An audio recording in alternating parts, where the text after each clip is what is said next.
Guys, welcome to source point. आज अभी हम लोग डिस्कस करेंगे एथिक्स पार्ट, जो कि हमारी सितंबर मंथ की विजन आईएएस की मैगजीन में। तो इस बार यहाँ पे जो टॉपिक है वो है मीडिया एथिक्स। तो मीडिया एथिक्स जिसमें कि हम लोग ये देखने वाले हैं कि फोर्थ पिलर, क्योंकि मीडिया को फोर्थ पिलर कहा जाता है डेमोक्रेसी की, तो यहाँ पे एग्जामिन करेंगे कि जो इसकी फाउंडेशन की गई थी मीडिया की, तो इसको अब एथिक्स पॉइंट ऑफ व्यू से देखेंगे। ओके, तो चलिए स्टार्ट करते। जो कि अभी आप लोग जो भी मेंस देने वाले हो, एथिक्स पेपर काफ़ी ज़्यादा इंपॉर्टेंट है मेंस पॉइंट ऑफ व्यू से, तो इसे ध्यान से समझिएगा। और बेसिकली आपको समझना है, कोई चीज़ें याद नहीं करनी, रट्टा नहीं मारना। ओके, तो चलिए स्टार्ट करते हैं। सबसे पहले इंट्रोडक्शन देखते हैं कि मीडिया न्यूज़ में क्यों है। वैसे आप लोग को पता है कि बैक टू बैक ऐसे बहुत सारे इंसिडेंट्स होते हैं जिसमें कि हमारे देश की मीडिया के ऊपर हमेशा क्वेश्चन मार्क अराइज होते हैं। तो रिसेंटली क्या हुआ है कि हमारे देश के जो चीफ जस्टिस ऑफ इंडिया है एन.बी. रमन्ना, उनके द्वारा कहा गया है कि मीडिया की कुछ जो सर्टेन सेक्शन है ना, वो कम्युनलाइज्ड करती है हर एक चीज़। और साथ ही साथ इससे क्या होगा कि अल्टीमेटली क्या होगा कि हमारे कंट्री का एक ख़राब नाम हो जाएगा। इट मीन्स कि कुछ मीडिया आप लोग देखते हो कि बहुत ही एक्सट्रीम लेवल पे चले जाती है कुछ चीज़ों को। इट मीन्स कि कुछ मैटर अगर हमारे देश में चल रही है तो उसको नेगेटिव वे में दिखाती है, कम्युनलाइज्ड करती है। तो इससे क्या होगा कि हमारे देश का नाम खराब होगा। ये जो स्टेटमेंट है, इससे आप देखो कि एक एथिकल इशू निकल कर आ रहा है, और ये काफ़ी ज़्यादा प्रेवलेंट हो रहा है मीडिया के प्रोफेशन से। और इनडायरेक्टली यहाँ पे क्वेश्चन अराइज हो रहा है कि आज के डेट में जो टाइम है, प्रेवलेंट टाइम है, ये अनएथिकल होते जा रहा है। तो क्या एथिकल होना चाहिए और कैसे हम लोग इस चीज़ को, मीडिया को एक एथिकल पॉइंट ऑफ व्यू से देखें। तो सबसे पहले आप लोग समझिए कि मीडिया एथिक्स कहा जा रहा है, तो मीडिया एथिक्स होता क्या है और क्यों ये इतना ज़्यादा इंपॉर्टेंट है। अगर हम लोग मीडिया के कॉन्टेक्स्ट में देखें तो एथिक्स कहने का मतलब होता है यहाँ पे सेल्फ रिस्ट्रेंट।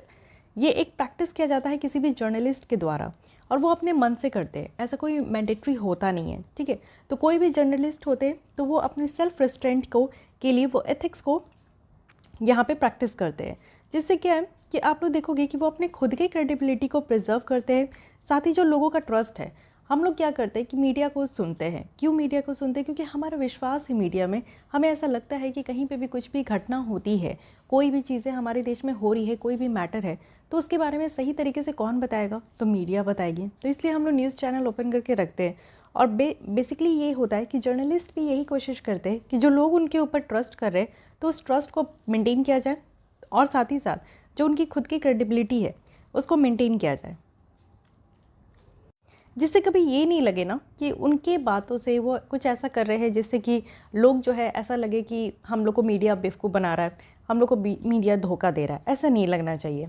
तो इस टर्म्स को यहाँ पे जो है एथिक्स से जोड़ा गया है। अगर हम लोग मीडिया एथिक्स के आइडिया के साथ देखें तो सारे लोग इन्वॉल्व है मीडिया में, तो उनको यहाँ पे कुछ फॉलोइंग प्रिंसिपल है जो कि फॉलो करना चाहिए। कुछ सिद्धांत है मीडिया का भी, जैसे कि आप देखो कि seek truth and report it. It means कि कई बार ऐसा कहा जाता है मीडिया को कि आप पहले सच पता करो फिर उसको ऐसे रिपोर्ट करो। तो ये एक मोरल रिस्पॉन्सिबिलिटी होती है मीडिया की कि वो सबसे पहले कोई भी सिचुएशन अगर हो रही है, कोई भी मैटर है, तो उसको ट्रूथ मतलब कि उसके पीछे कितनी सच्चाई है, जितनी पॉसिबल हो सके जर्नलिस्ट के द्वारा उस सच्चाई को वो फाइंड आउट करे, फिर उसको एक्यूरेट तरीके से, एक्यूरेट हो, फेयर हो और करेजियस मैनर हो।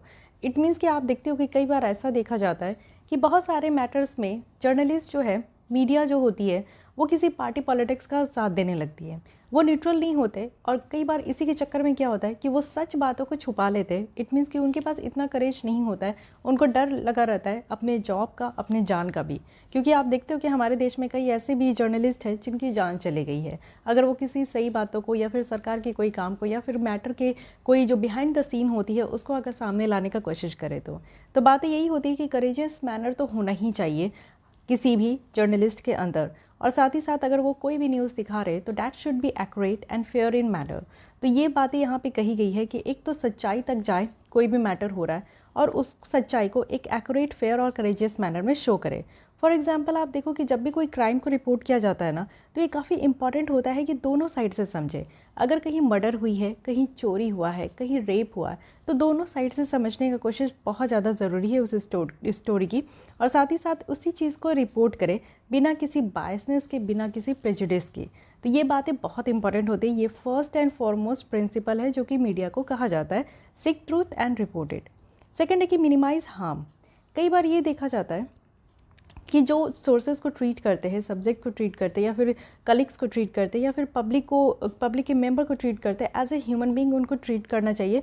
और ह्यूमन बीइंग जैसा किसी भी चीज़ को अगर आप ट्रीट कर रहे हो तो इट मीन्स कि आप उनको जो है रिस्पेक्ट दे रहे हो। तो डायरेक्टली यहाँ पे कोरोलरी कहा गया है कि हार्म को मिनिमाइज़ करना है। इट मीन्स कि हार्म कैसे होगा, जब लोगों की प्राइवेसी बाहर आ जाएगी, जब किसी भी जनता की, किसी भी लोगों की जो उनकी अपनी खुद की निजी ज़िंदगी में कोई बात है, अगर वो बाहर आ जाती है तो सही बात है कि उस इंसान की जो जान है और जो लाइफ है वो कहीं ना कहीं खतरे में है। तो यहाँ पे मीडिया को ये भी कहा गया है कि मिनिमाइज़ करना है हार्म, और मिनिमाइज़ किया जा सकता है राइट टू प्राइवेसी, क्योंकि आज की डेट में हमारे देश में ये फंडामेंटल राइट है, हर लोगों का हक है अपनी प्राइवेसी को मेंटेन करने का। तो जर्नलिस्ट को भी इस चीज़ पर ध्यान देना चाहिए। एक्ट इंडिपेंडेंटली, क्योंकि आपको कहा, आप देखते हो कि डेमोक्रेसी का, लोकतंत्र का चौथा पिलर कहा जाता है मीडिया को। तो ऑब्वियस है कि इंडिपेंडेंट तरीके से ये काम करेंगे तभी हमारे देश में जो इनको इतना बड़ा दर्जा दिया गया है वो मेंटेन रह पाएगा। तो जो एक्शन है जर्नलिस्ट का, वो यहाँ पे फियर और फेवर नहीं होना चाहिए। इट मीन्स कि डरावना, डर का नहीं होना चाहिए, उनको किसी का भी डर नहीं होना चाहिए, साथ ही उनको किसी को फेवर भी नहीं करना चाहिए। वो इंडिपेंडेंट तरीके से काम करेंगे तभी किसी भी केस को लेकर, किसी भी मैटर को लेकर जो सच्चाई है वो बाहर निकल कर आएगी। Be accountable and transparent, this is again very important for each and every field. तो मीडिया के लिए भी काफ़ी इंपॉर्टेंट है कि आप ट्रांसपेरेंट रहो, जो भी मैटर है, जो भी मुद्दा है उसको सामने दिखाओ, लोगों के सामने रखो और अकाउंटेबल रहो। ऐसा नहीं होना चाहिए कि अगर कोई उनको देख रहा है, उनको रैंकिंग चाहिए, उनको अपनी जर्नलिस्ट की भी रैंकिंग होती है तो उनको रैंकिंग चाहिए, तो उस हिसाब से वो काम करे। तो ऐसा नहीं होना चाहिए, अकाउंटेबल होना चाहिए, जो सही है, जो एक्यूरेसी है उसी के साथ उनको क्लैरिटी के साथ काम करना चाहिए। So these are some principle जिनके पीछे आप देखते हो कि हमारी मीडिया को काम करना चाहिए। ओके, लेकिन अब ये समझते हैं कि क्या एथिकल इश्यूज़ हैं जो कि मीडिया के कंटेक्स्ट में है हमारे देश में। तो सबसे पहली बात होती है सेंसेशनलाइजेशन ऑफ स्टोरीज़। मतलब कि आप देखो कि कब कोई स्टोरी सेंसेशन बन जाती है, इट मीन्स कि बहुत ज़्यादा लाइमलाइट में आती है। ये ऐसा क्यों होता है? ये मीडिया के ही कारण होता है कि नहीं? आप लोग भी देखते हो कि हमारे देश में जो ये फार्मर्स की जो प्रोटेस्ट हो रही है, उनमें कितने फार्मर्स की जान गई इसके बारे में नहीं पता है हमें, एक्यूरेट तो पता ही नहीं है। और अगर किसी की जान चली भी जाती है तो सुनते हैं लेकिन उस पर ध्यान नहीं जाता। क्यों? क्योंकि मीडिया हमारी ध्यान वहाँ तक अट्रैक्ट नहीं कर पाती है। लेकिन ये आर्यन खान की केस हुई या फिर आप लोग देख लो कि रिया चक्रवर्ती की केस हुई, वो हमें आज भी याद है और कई सदियों तक याद रहेगा। क्यों? क्योंकि मीडिया के कारण आप कोई भी न्यूज़ चैनल ओपन करते हो आपको यही सारी खबरें देखने को मिलती है। तो प्रॉब्लम ये है ना कि किसी भी स्टोरीज़ को मीडिया वाले जो है ना बहुत ज़्यादा आप देखो कि सेंसेशन लैमलाइट में लेकर आ जाते हैं। और कई बार आपको ऐसा देखने को मिलेगा कि कोई भी एक सिंपल स्टोरी है उसको मिर्च मसाला लगाकर बहुत बड़ा स्टोरी बनाने की कोशिश करते हैं। तो इससे क्या होता है ना कि यहाँ पे मिसलीडिंग देखने को मिलेगा। इट मीन्स कि हेडलाइन भी मिसलीड होती है, क्लिकबिट तो आपको देखने ही को मिलता है कि डिजिटल डोमेन में। इट मीन्स कि आज की डेट में आप कोई भी जब आर्यन खान जेल में थे तब आप लोग कोई भी सोशल मीडिया अगर ओपन करते हो तो वहाँ पे सिर्फ उसी की बातें होती है। क्यों उसी की बातें होती है? क्योंकि ये हमारा डिजिटल डोमेन है। तो वहाँ पे जिस तरीके की चीज़ें लोग जो है देखते हैं, लाइक करते हैं, उस पर ज़्यादा जो है वो फोकस जाता है। तो सबसे पहली बात तो यही है, अनएथिकल इश्यूज़ आपको देखने को मिलेगा, अनएथिकल प्रैक्टिसेस देखने को मिलेगी। तो ये सबसे पहले इशू है। सेकंड है कि मीडिया की कमर्शलाइजेशन होने की। तो देखिए कमर्शलाइजेशन ऑफ जो मीडिया है ये भी काफ़ी ज़्यादा न्यूज़ में रहती है। रिसेंट सेमिनार जो है यहाँ पे चीफ इलेक्शन कमिश्नर के द्वारा यहाँ पे था, जो कि SY कुरैशी है। तो ये हमारे फॉर्मर चीफ इलेक्शन कमिश्नर हैं, उनके द्वारा रिवील किया गया कि जो इलेक्शन कमीशन है ना, उनके द्वारा 371 केसेस ऑफ पेड न्यूज़ को आइडेंटिफाई किया गया था। पेड न्यूज़ है, बहुत सारे न्यूज़ चैनल है जो कि आप देखोगे कि सिर्फ कांग्रेस के बारे में बात करती है, बहुत सारे न्यूज़ चैनल है जो कि मोदी जी का नाम रटते रहती है, मतलब कि जाप करती है, आप ऐसा समझ सकते हो, है कि नहीं? तो वैसे चैनल क्या होते हैं? वैसे चैनल पेड चैनल होते हैं जिनको कि पैसा दे के खरीद लिया जाता है और उनको बस यही कहा जाता है कि हमारे बारे में अच्छा अच्छा बताना है। तो ये चीज़ें होती है। तो इसको हम लोग कहते हैं कि मीडिया जो है आज के डेट में कमर्शलाइज हो चुकी है। साथ ही यूज़ ऑफ इनसेंसिटिव और हेटफुल लैंग्वेज, कई बार आप देखते हो कि मीडिया वाले भी जो है गजब के लैंग्वेजेस भी यूज़ करते हैं। तो डिस्क्रिमिनेटरी और हेटफुल लैंग्वेज भी उनके द्वारा यूज़ किया जाता है जो कि कहीं से भी एथिकल नहीं है। तो ये एक अनएथिकल इश्यूज़ आपको देखने को मिलेगा। नेक्स्ट है कि इररेस्पॉन्सिबल रिपोर्टिंग भी है। बहुत सारे ऐसे केसेस भी है जो कि इररेस्पॉन्सिबल रिपोर्टिंग के बारे में भी कहा गया, जहाँ पे रिपोर्टर्स जो है वो इंटरफेयर करते हैं कोर्ट प्रोसीडिंग में। मतलब आप लोग ये भी चीज़ देखते होंगे ना कि कई बार ऐसा होता है कि कोर्ट की जो प्रोसीडिंग है उसमें भी वो इंटरप्ट करते हैं, और कई बार ऐसा देखने को मिलता है कि कोर्ट के द्वारा जो जजमेंट दिया गया है उससे पहले मीडिया वाले आज के डेट में जजमेंट दे देते हैं। वो सही क्या है, गलत क्या है, कौन गुनहगार है, कौन यहाँ पे निर्दोष है, ये मीडिया के द्वारा पहले ही बता दिया जाता है। कोर्ट की तो फैसले कई सालों बाद आती है। तो ये भी एक प्रॉब्लम है कि उनका इररिस्पॉन्सिबल रिपोर्टिंग होती है। साथ ही वॉयलेट होती है right to privacy. Right to privacy जो कि आपको आर्टिकल 21 में देखने को मिलेगा, under the fundamental right under the part 3 of Indian constitution. लेकिन यहाँ पे क्या होता है, कई बार ये कहा गया है कि राइट टू प्राइवेसी को मेंटेन करके रखना है, लेकिन ये जर्नलिज्म और जर्नलिस्ट जो होते हैं और जो ये मीडिया पर्सन होते हैं, ये कई बार आप देखो कि पर्सनल इन्फॉर्मेशन भी एक्सट्रैक्ट कर लेते हैं और फिर उसको एक हथियार जैसा, विपन जैसा यूज़ करते हैं। तो ये भी होता है जिसके कारण कई लोग जो है उनकी लाइफ थ्रेटन हो जाती है। मीडिया पॉलिटिशियन कॉर्पोरेट नेक्सस, ये तो कई बार हम लोग देखते हैं, रेडिया टैप कहते हैं, या फिर आप देखो कन्वर्सेशन है जो कि रेवेन्यू अथॉरिटीज़ के द्वारा रिकॉर्ड कर लिया जाता है, जो कॉर्पोरेट लॉबिस्ट होते हैं जैसे नीरा नाडिया है, और नंबर ऑफ़ सीनियर जर्नलिस्ट है और लीडिंग पॉलिटिशियंस है, और इसी को आप देखो कि काफ़ी ज़्यादा हाईलाइट किया जाता है। तो कई बार ये क्वेश्चन रेज भी हुआ है मीडिया की इंटीग्रिटी के ऊपर, उनकी अकाउंटेबिलिटी के ऊपर, जो कि हमारे देश के लोगों के लिए है और हमारे देश के लिए है। तो ये भी एक प्रॉब्लम है। इन सारे इश्यूज़ के अलावा भी आप देखो कि जो डिजिटल मीडिया आज के डेट में इतना ज़्यादा इमर्स हो गया है, इसके कारण कुछ एथिकल इश्यूज़ यहाँ पे भी देखने को मिलेगा। इससे क्या है कि फास्टर स्प्रेड हो रहा है, यानी कि जो र्यूमर है, जो फेक न्यूज़ है, और जिस तरीके का आप देखो कि हमारे देश में ये इन्वायरमेंट क्रिएट किया जा रहा है, तो ये भी एक प्रॉब्लम है। आज के डेट में डिजिटल मीडिया जो है काफ़ी इंपॉर्टेंट रोल प्ले कर रहा है। तो ये सारी बातें हैं। अगर हम लोग डिजिटल मीडिया के एथिक्स के बारे में समझें, जो कि आज के डेट में एरा ऑफ इन्फ्लुएंसर कहा जाता है, क्योंकि सबसे ज़्यादा इन्फ्लुएंस हम लोग डिजिटल मीडिया से ही हो रहे हैं। तो इंटरनेट इनकरेज कर रहा है new forms of journalist. It means कि आज के डेट में अगर आप डिजिटल मीडिया का इस्तेमाल कर रहे हो, तो आपको पता है कि हर एक लोग अपने आप में जर्नलिस्ट है, चाहे वो डिग्री लेके बैठे हो या नहीं बैठे हो। तो एक न्यू फॉर्म ऑफ जर्नलिज्म कहा जा रहा है, जो कि काफ़ी इंटरेक्टिव है, इमीडिएट है और ऑलवेज ऑन है, कभी ये ऑफ ही नहीं होता। हम लोग के टाइम एक समय के बाद आप देखो कि हमारा एक रात भी होता है जिसमें ये कहा जाता है कि अब हमें सोना है, हमें काम नहीं करना है। बट ये डिजिटल मीडिया तो ऐसा है कि जिसका कोई रात नहीं होता, किसका कोई दिन नहीं होता, 24/365/7 आपको देखने को मिलेगा। तो इट मीन्स वॉट कि आप जब चाहो तब आपको न्यूज़ देखने को मिलेगा, जब चाहो जैसी न्यूज़ देखने को मिलेगी, जब चाहो तब आपका इंटरेक्टिव हो सकता है। आप एक ऐसा कमेंट कर दो जिसके नीचे आप देखो कि बहुत सारे जो है नेगेटिव कमेंट, आपको फिर काउंटर कमेंट, ये सारी चीज़ें आपको देखने को मिलती है। तो डिजिटल मीडिया आज के डेट में जो है बहुत ही ज़्यादा एक आप कह सकते हो कि एक न्यू फॉर्म ऑफ इन्फ्लुएंसर है। कोई भी जो है वो यहाँ पे अगर कोई भी एक कंटेंट को शेयर करना चाहे, तो वो पल भर में जो है 1 सेकंड में बहुत सारा शेयर कर सकते हैं। अगर इसी के कॉन्टेक्स्ट में हम लोग देखें, तो डिजिटल इन्फ्लुएंसर्स जो है ये यूनिक पोजीशन है, जिससे कि पब्लिक की ओपिनियन को शेप करता है। आपकी भी जो ओपिनियन है ना, वो यहीं पे आप लोग यूज़ करते हो तो आपका शेप हो जाता है। कई बार आप देखो कि फेसबुक वगैरह जो कि आज की डेट में काफ़ी कंट्रोवर्सी में घिरा हुआ है, तो मेटावर्स अपनी नाम को भी वो चेंज कर रहा है। तो बेसिकली ये हुआ क्यों फेसबुक के साथ? वो हुआ इसलिए भी ना, क्योंकि फेसबुक जो है वो जितने भी वायलेंट कंटेंट थे उसको वो प्रमोट कर रहे थे। वायलेंट पोस्ट हो गए या फिर कंट्रोवर्शियल पोस्ट हो गए, नेगेटिव हेट स्पीच वाले जो पोस्ट हो गए, उनको वो प्रमोट कर रहे थे। तो रिकमेंडेशन में भी वही सारी चीज़ें आ रही थी। तो इसलिए आज के डेट में एफबी पे जो है फेसबुक में थोड़ी बहुत प्रॉब्लम देखने को मिल रही है। तो वही बात है कि जब भी आप फेसबुक खोलो, अगर आपने कहीं पे भी सब्सक्राइब नहीं कर रखा है, फिर भी आपको जो है इस तरीके के हेट स्पीच हो गए, वायलेंट हो गए, नेगेटिव पोस्ट हो गए, ये रिकमेंड किए जाएंगे। तो जिस तरीके की चीज़ें आपको दिखाई जाएगी, एक समय के बाद आपका माइंडसेट भी वैसे ही हो जाता है। तो वही चीज़ है कि पब्लिक की ओपिनियन यहीं पे शेप हो रहा है। जब इन्फ्लुएंसर्स जो है वो यहाँ पे मैसिव फॉलोअर्स के नेटवर्क में है, जहाँ पे जो सोशली सिग्निफिकेंट मैटर्स के कंटेंट आपको देखने को मिलेगा, तो जो कन्वर्सेशन जो है वो ऑर्डिनरी पीपल की हमेशा ये निकल कर आती है।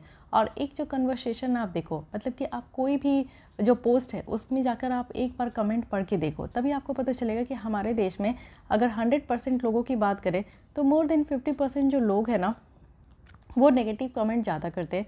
बहुत कम होगा जो कि बहुत न्यूट्रल कमेंट करते हैं, और बहुत कम होंगे जो कि बहुत ही बेटर तरीके से, एक सलीके से करते हैं। तो ये भी एक प्रॉब्लम देखने को मिलेगा। अगर हम लोग सोशल मीडिया के एज में देखें, जो कि यहाँ पे डिसइन्फॉर्मेशन और हेट के कारण ये बहुत ज़्यादा फ्रैक्चर्ड है, तो जो इन्फ्लुएंसर्स है ना, वो लोगों को एक आइलैंड ऑफ ट्रस्ट दे रहे हैं और रिलेटिबिलिटी भी दे रहे हैं। तो ये भी एक प्रॉब्लम है आज की डेट में। लेकिन बात ये आती है ना कि कैसे ये सारे इश्यूज़ जो है हमारे सोसाइटी को इम्पैक्ट कर रहे हैं, जो कि आज के डेट में काफ़ी प्रिवल है। तो जैसे कि आप देखते हो कि आज के डेट में डिजिटल मीडिया है, ये क्या है, 24/7 न्यूज़ है, जो कि आज के डेट में सारे लोगों को हर एक जगह आप देखो तो कहीं ना कहीं इन्फ्लुएंस कर रहे हैं। तो आज के डेट में ये प्रॉब्लम है कि मीडिया एक बहुत ही अच्छा खासा रोल प्ले कर रही है, जिसके कारण हम लोग देख रहे हैं कि लोगों की जो ओपिनियन है वो शेप हो रही है, और कैसे वर्ल्ड को परसीव किया जाए ये भी यहाँ पे समझ में आ रहा है। तो लेवल ऑफ इन्फ्लुएंस ये अगर हम लोग समझने की कोशिश करें, और जो एथिकल इश्यूज़ इसमें जो प्रिवलेंट है जिसके कारण हमारी सोसाइटी इम्पैक्ट हो रही है, तो इसमें कुछ पॉइंट्स आपको देखने को मिलेंगे। जैसे मिस इन्फॉर्म्ड सोसाइटी क्रिएट किया जा रहा है। जैसे आप देखो कि आज की डेट में फेक न्यूज़ तो भरमार है। एक रिपोर्ट थी जो कि मैं ऑलरेडी आपसे पहले भी डिस्कस की हूँ, कि एक रिपोर्ट के अकॉर्डिंग ये बताया गया था कि फेक न्यूज़ जो है वो रियल न्यूज़ के कंपैरिजन में 6 टाइम्स मोर फास्टर स्प्रेड हो रहे हैं। तो आप समझ सकते हो कि लोग जो है फेक न्यूज़ को कितना पसंद करते हैं, इसमें कितना इंटरेस्ट लेते हैं। तो आज की डेट में सबसे बड़ी इश्यूज़ ये फेक न्यूज़ है। किसी भी न्यूज़ को एकदम सेंसेशन में ले आना, साथ ही डिस्ट्रस्ट जो है लोगों में, यानी कि बहुत सारे लोग तो बिलीव नहीं करते। सीरियसली मैं कोई भी पोस्ट नहीं पढ़ती हूँ जल्दी कोई भी सोशल मीडिया में, क्योंकि मुझे उस पर बिलीव नहीं है। जो हम लोग हिंदू न्यूज़पेपर या फिर इंडियन एक्सप्रेस, आप कोई भी स्टैंडर्ड न्यूज़पेपर पढ़ रहे हो तो उसी पे बिलीव करो, बाकी कहीं बिलीव नहीं है। मैं तो मुझे लगता है साल हो गए कि मैं न्यूज़ चैनल खोल कर देखूँ भी, क्योंकि ऐसा लगता है कि कहीं ना कहीं वो पेड वाले हैं, कि वो कहीं ना कहीं किसी का पक्ष ही ले रहे हैं, या फिर कहीं ऐसा लगता है कि बेबुनियाद चीज़ें वो शो करते हैं। जो ज़रूरी की चीज़ें हैं जो हमें जानना चाहिए वो नहीं दिखते। इससे बेटर है आप राज्यसभा टीवी देखो। अगर आप लोग इस तरह के कॉम्पिटिटिव एग्जाम में बैठ रहे हो तो एक स्टैंडर्ड डिबेट डिस्कशन होता है यहाँ पे, जो कि काफ़ी इन्फॉर्मेटिव होता है, नॉलेजेबल भी होता है। बाकी आप लोग कोई और टीवी चैनल या फिर न्यूज़ चैनल खोल के बैठोगे तो फिर आपका दिमाग अल्टीमेटली ख़राब ही होना है। तो वही चीज़ें हैं कि हमें जो है मिस इन्फॉर्म्ड सोसाइटीज़ जो है आज के डेट में क्रिएट हो रही है इस तरीके के ह्यूज फेक न्यूज़ वगैरह से। और सेकंड है कि हमारी जो एटीट्यूड है उसको इनक्रीज़ किया जा रहा है इनडिफरेंस। जब हम लोग न्यूज़ जो भी यहाँ पे रेपुटेटेड सोर्स ऑफ मीडिया से जो रिपोर्ट होती है वो भी आप देखो फ्रिक्वेंटली वो करेक्टेड है, तो ये उनकी क्रेडिबिलिटी को डिग्रेड करता है। तो इससे क्या होता है ना कि उनकी जो जनरल एटीट्यूड है ना वो कहीं ना कहीं आप देखो कि इनडिफरेंस में देखने को मिलता है, अलग अलग देखने को मिलता है। Crowding out the real issues. कई बार फेक न्यूज़ की भरमार ऐसी हो जाती है, इट मीन्स कि मैं आपको कहूँ कि कई बार मीडिया का काम ऐसा होता है कि वो गलत चीज़ों पे, यानी कि जो यूजलेस थिंग्स है उस पर इतना ज़्यादा फोकस करते हैं कि जो रियल इश्यूज़ है ना वो दब जाते हैं। जैसे आप देखो कि लखीमपुर का केस हुआ था फार्मर्स प्रोटेस्ट में, उसमें कुछ किसानों की जान चली गई थी।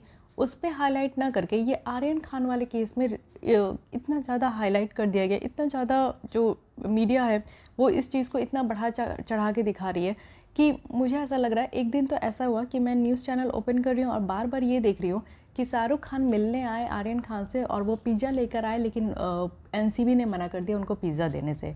तो इस चीज़ को पूरे दिन दिखाया गया जब भी मुझे लगता है हार्डली 3-4 बार मैं न्यूज़ चैनल ओपन कर रही थी। तो मैं ऐसे देखती नहीं हूँ, बट जब भी मैं बैठती हूँ तो एक बार जब मैं ऑन करती हूँ तो बस ये फ़नी थिंग्स देखने को मिलते हैं। और उस समय लखीमपुर का जो केस था वो काफ़ी हाईलाइटेड था, बट मीडिया के कारण वो हाईलाइट नहीं हो पाया। तो क्या होता है ना कि इन सारे चक्करों में जो रियल इश्यूज़ है वो दब जाते हैं। साथ ही प्रोपेगेटिंग है फियर एंड एग्जाइटिंग का। आप देखो कुछ ऐसे कंटेंट भी होते हैं ना जिससे आपको देख के ही गुस्सा आएगा, आप ना चाह के भी, आपको कहीं ना कहीं इनर हार्ट से आपको पता होगा कि नहीं ये इतना सही न्यूज़ नहीं है, या फिर चलो ठीक है पता नहीं इसमें कितनी सच्चाई है नहीं सच्चाई है, लेकिन आपको गुस्सा आएगा। कुछ ऐसे न्यूज़ भी होते हैं, कुछ ऐसे जो है वो स्टोरीज़ बनाते हैं, कुछ ऐसे जो है आपको पोस्ट देखने को मिलेंगे। तो इससे क्या होता है ना कि आप लोग देखो कि कहीं ना कहीं ऐसा माहौल हमारे देश में जो कि एक एंजाइटी पैदा कर रहा है, लोगों में डर है, लोगों में गुस्सा है। इस तरीके के बिहेवियर जो है आज के डेट में हमारे सिटीजन से देखने को मिल रहा है।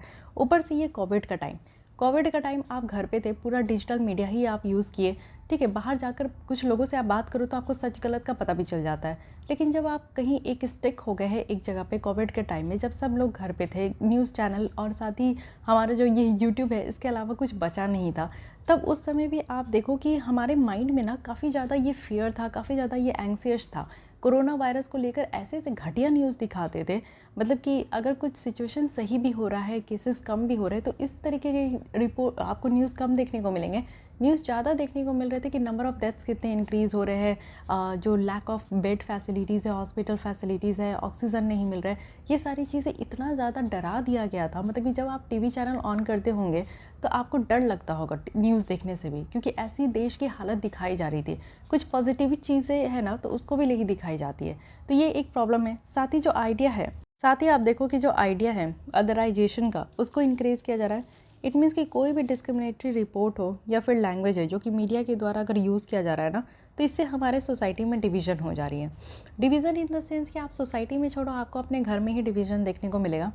किसी को रिपब्लिक भारत बहुत अच्छा लगता होगा, रिपब्लिक भारत जो चैनल थी, पूछता है भारत, तो अर्णव गोस्वामी जी की, तो वो बहुत अच्छा लगता होगा, ठीक है। दूसरे को लगता होगा कि नहीं आज तक बहुत अच्छा है, तो आपके घर में भी खुद डिवीज़न है। क्यों? क्योंकि जो मीडिया हाउस और जिस तरीके से जर्नलिस्ट बोलते हैं, वो जो लैंग्वेज यूज़ करते हैं ना, उसके कारण भी डिवीज़न आपको देखने को मिलता है। इससे क्या है ना कि अदराइजेशन की जो आइडियोलॉजी है वो यहाँ पे बढ़ रही है, जिसके कारण आप देखो कि जो लोग हैं वो अगेन डिवाइड हो रहे हैं रिलीजन के बेस्ड में, कास्ट के बेस्ड में, इथनिटी के बेस्ड पे और रीजन के बेस्ड पे।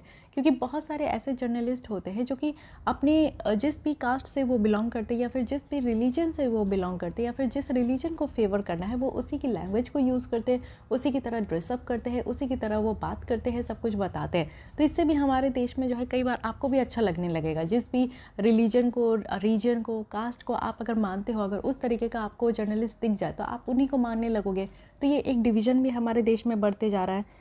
तो अब ये कहा जा रहा है कि क्या हमें ऐसा करना चाहिए जिससे कि जो रोल ऑफ एथिक्स है मीडिया में वो थोड़ी बहुत मजबूत हो। तो देखिए यहाँ पे वे फॉरवर्ड बताया जा रहा है, ठीक है। तो सबसे पहले बताई गई है कि इंडिपेंडेंट सेल्फ रेगुलेटरी बॉडी होनी चाहिए।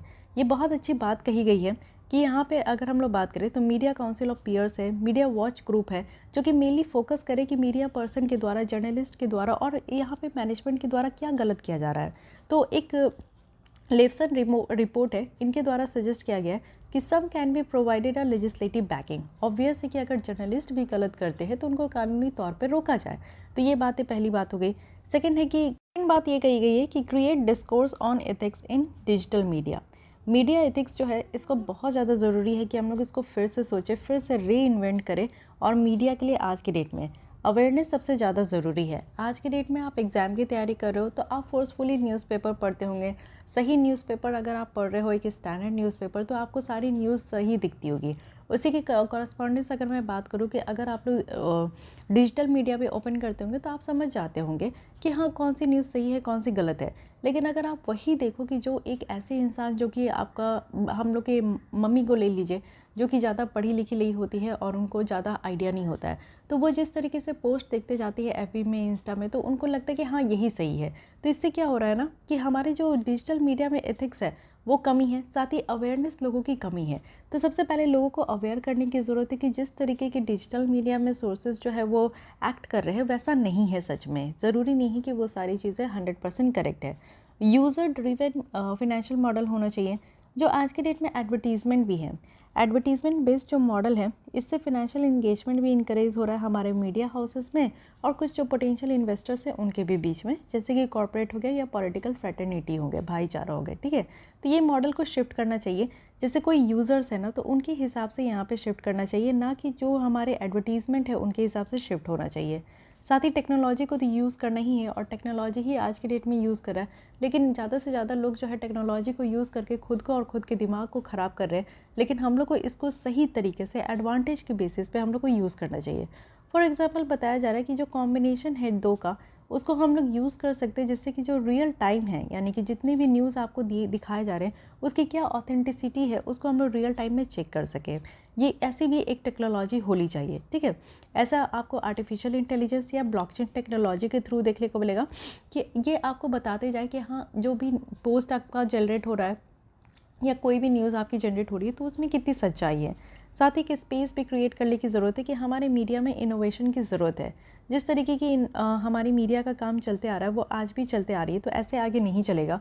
इसलिए सबसे बेटर होगा कि हमें यहाँ पे स्पेस लेकर आनी चाहिए कि किस तरीके से हमारे मीडिया में इनोवेशन हो सके, ठीक है।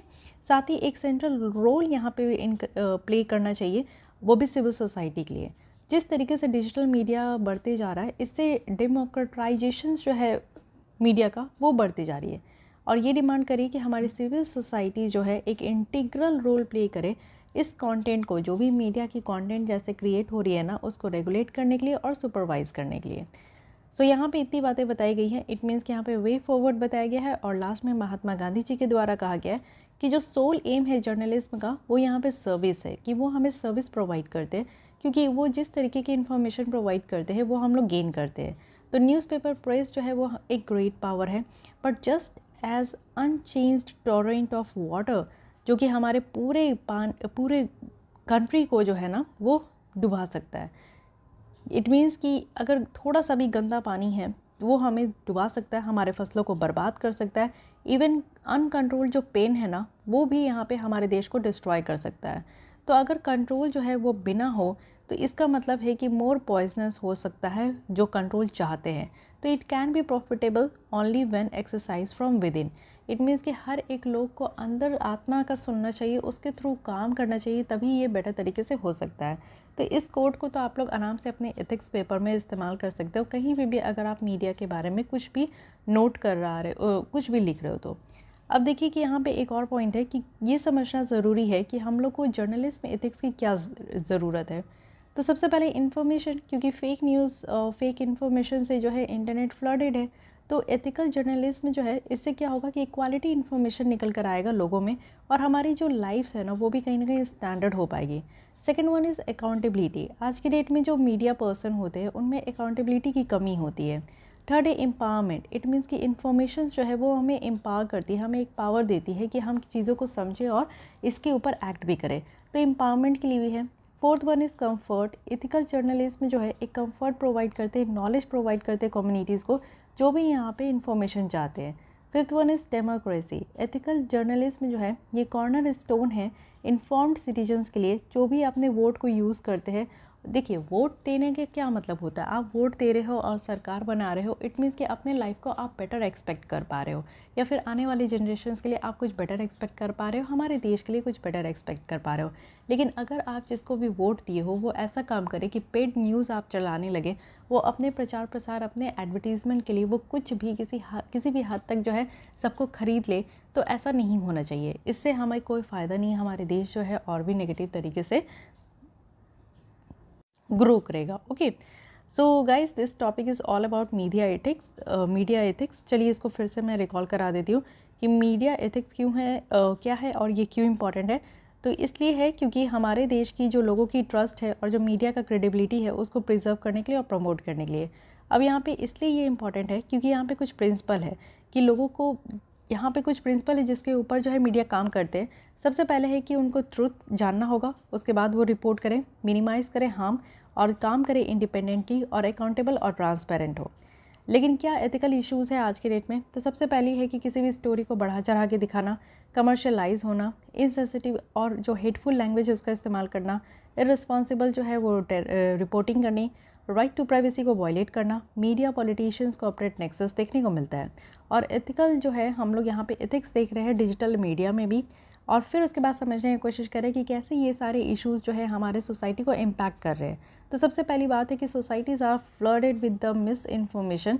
सेकेंड वन इज़ कि इनक्रीज किया जा रहा है एटीट्यूड ऑफ इनडिफरेंस, यानी कि अलग अलग जो है लोगों में ये भिन्नता पैदा की जा रही है। थर्ड वन इज़ कि crowding out the real issues, जो रियल इश्यूज़ है वो बाहर हो रहे हैं। फोर्थ वन की लोगों में डर और एंग्शियस पैदा किया जा रहा है। फिफ्थ वन की जो अदराइजेशन है उसकी आइडिया डेवलप हो रही है।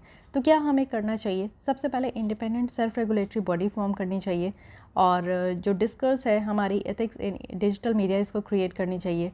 यूज़र ड्रिवन फाइनेंशियल मॉडल हो, तो टेक्नोलॉजी का इस्तेमाल करें, स्पेस को क्रिएट करें इनोवेशन के लिए, और जो सेंट्रल रोल है सिविल सोसाइटी के लिए उसको इनक्रेज करें। So this is all about the media ethics. I hope कि आपको ये आर्टिकल अच्छी लगी होगी। अगर आपको आर्टिकल अच्छी लग रही है, यूज़फुल हेल्पफुल लग रही है, तो उसके लिए आप लाइक कर सकते हैं, अपने दोस्तों के साथ भी शेयर कीजिए। फिर भी कोई डाउट करिए, सजेशंस है तो आप कमेंट कीजिए, एंड मेक श्योर कि आपने अपने हमारे चैनल को सब्सक्राइब कर लिया, क्योंकि डेली आपको 4 बजे यहाँ पे देखने को मिलेगा लेसन्स। ओके, तो अगर आप लोग एथिक्स की और भी बेटर तैयारी करना चाहते हो और मेंस आंसर राइटिंग में आप लोग को अगर पार्टिसिपेट करना है, जो कि हमारे यहाँ 1 नवंबर से स्टार्ट है, तो आप लोग इसको ज्वाइन कर सकते हो। डिस्क्रिप्शन बॉक्स में आपको ईमेल आईडी दी गई है, उस ईमेल आईडी में मेल करके आप लोग यहाँ पे ज्वाइन हो सकते हो। तो मिलती हूँ कल मैं इसी टाइम पे। आज के लिए बस इतना ही। Thank you.